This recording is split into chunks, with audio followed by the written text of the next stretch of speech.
Hey, this is Kaushik from Harvey College of Architecture. Hey, I'm Kripa Shriram and I'm from Manipal School of Architecture and Planning. Hello, I'm Twisha and I'm from Shrishti Institute of Art, Design and Technology. My name is Nachal and I'm a fourth year student from CEPT University. Hey, my name is Sanjeev Ramesh and I'm from Manipal School of Architecture and Planning. Hey guys, it's Anushka Maheshwari from SPA Delhi. Hey, this is Saurabh Ramchandani from Goa College of Architecture.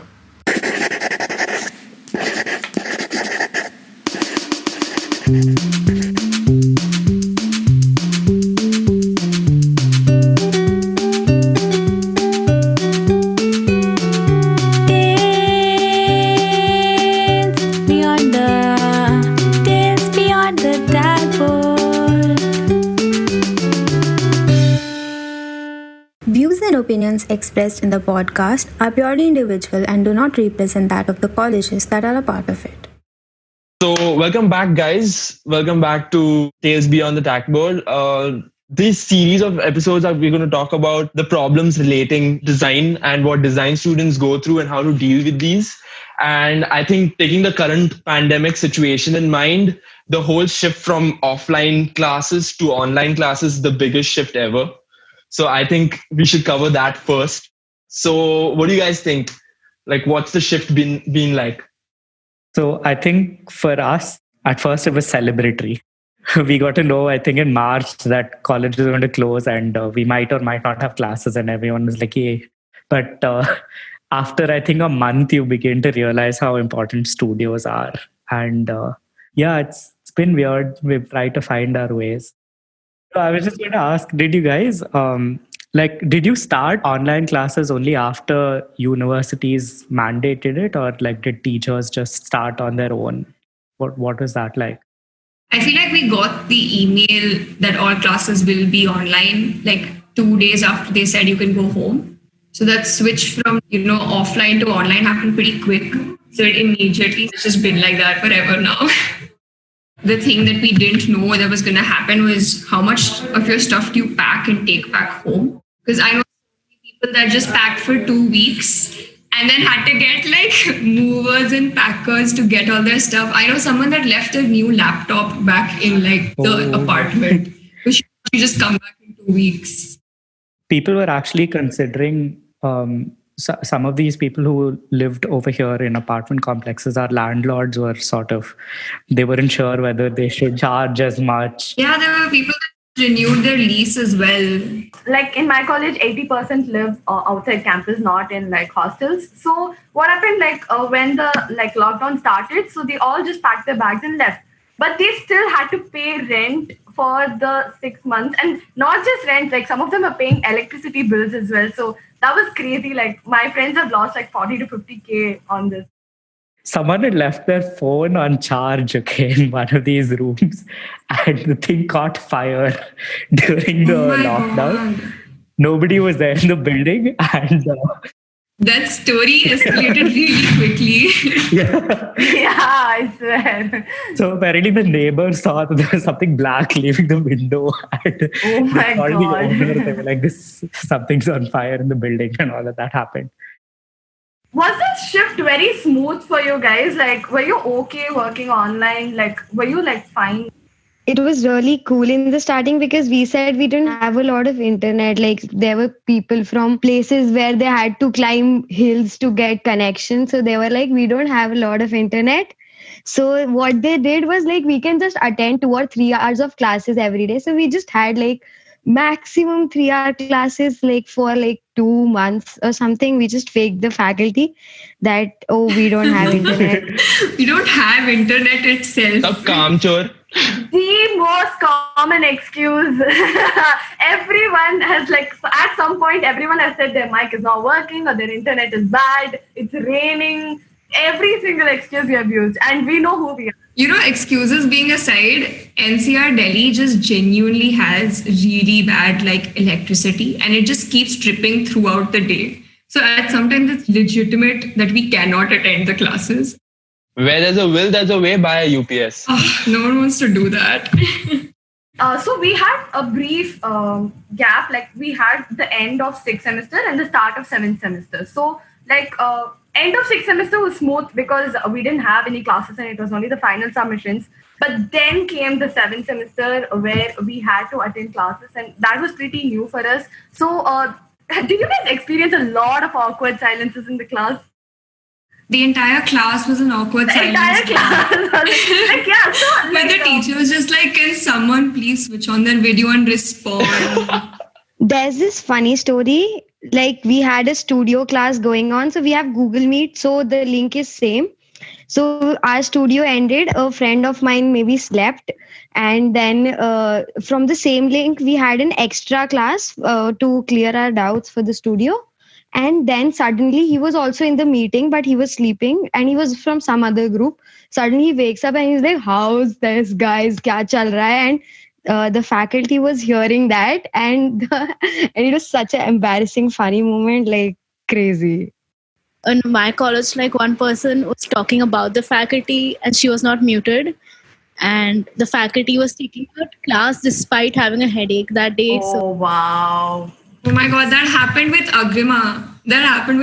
And she was full on bitching. And the faculty was right there. Bro, my faculty was bitching about another faculty. That happened. Oh my God. So I have like important thesis meetings. Okay, like these are juries going on, and then like I can just hear a baby crying in the background, and I'm like, sir, is there an issue? Is there a problem? Should I call later? But I feel like this happened offline as well with us. Like I had a juror that actually came with her baby and the child was just crying in my face while I was trying to explain what I'm trying to do over here. I don't know, toddlers, dogs, these two have been they've almost been angelic somehow. Like they'll come and distract people and then they'll be like, guys, we can't continue class. And everyone's just like, yes. There was the same thesis thing. I think we had a jury going on, and there's this toddler who apparently is hanging from the roof of our. Wow! Lady's Dude, these conversations are too extreme for a podcast. I really thought this was going to be a funny story, but this is just concerning. No, not hanging as a dead. Like there's a poster bed. I mean, we just went from hitting toddlers to killing babies. What's happening here, please? Let him finish his story, dude. I want to know, did the baby fall? No.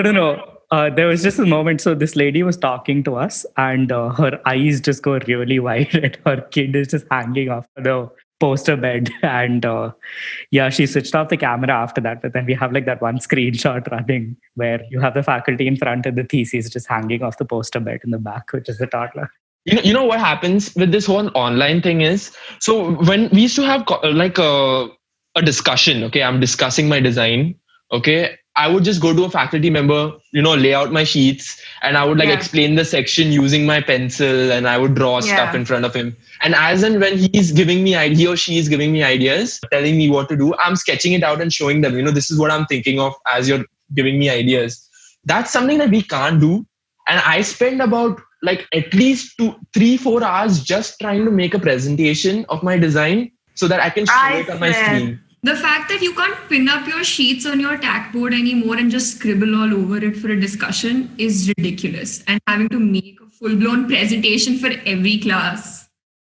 Are you guys the software kind of kids or are you more the analog scribbling kinds? Because those kids actually there's like an entire, what do you say? It's a group of kids in college who are just really very, it's almost intuitive for them to use computers. Those people thrived during this time. Wow. Like they were just glad using whatever software there is. And they keep coming back every week with new software to use. But I feel like we also discovered like so many new online softwares, like even like Miro and stuff for sharing. Yeah, I think the pandemic sort of helped us get into technology and learn softwares and stuff like that. I mean, there were positives as well. That's exactly what I wanted to say. So my workspace was very comfortable in the pandemic because I had my whole room to myself, home food, AC, everything I needed because I stay in hostel in my college. So this was very convenient for me because I had my home for myself to work. I guess this might sound wrong, but then existence of moms is very irritating because my mom keeps calling me every... Oh my God! Yeah, my mom keeps calling me every 2 minutes like, Kripa, what are you doing? Kripa, what are you doing? And I'm like, Amma, class. Whoa, dude, do not go there.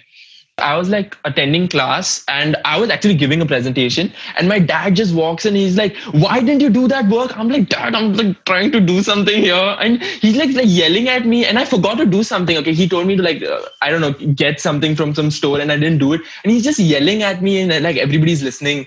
It's very awkward. So yeah, we can see there are pros and cons to online classes. I mean, like I wouldn't say it's completely a con, but yeah, there were a lot of pros to it as well. Also, like I feel since it's online, like I kind of got like an extension because I kind of changed the code of the PDF, so you can like change a code and like send like a corrupted file and stuff like that. So yeah, That should be a secret. The world will know now. Okay, we can cut this out. Are you guys starting? Like, have they asked you whether you want to continue offline yet? Yeah, they have. Yeah, I think yeah, everybody's starting to go offline now. My college tried to like ask everyone whether they want to come back or not, and 80% of us answered no. So they're like, okay. They said no only because they don't want to write the exams, not no because they don't want. Dude, yeah, like they were conducting insane parties in Manipal right now. At DT. Oh my god, you know DT, nice. I guess everyone knows DT. Yeah, I guess now that we are suited to this online mode of education, now like we can take it forward in an online mode. I mean, like yeah, it was difficult in the beginning. Like we were just adapting to it, but then now we are pretty sorted. So even if we have to like go for the next semester online, I wouldn't think anyone would have opposition to it. Really, I feel like the exact opposite happened with people in our college. Like we started off okay, and then it just got dragged on for so long that everyone just wants to go offline.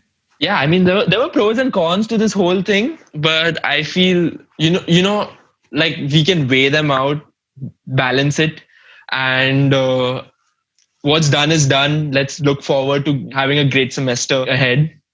I guess best of luck to all of you. And whoever's listening to this podcast back at home or have joined college, so you guys know of like everybody's dealing with these issues and it's just not you or your college. Remember to mute yourself when you join your class. See you guys. Bye-bye.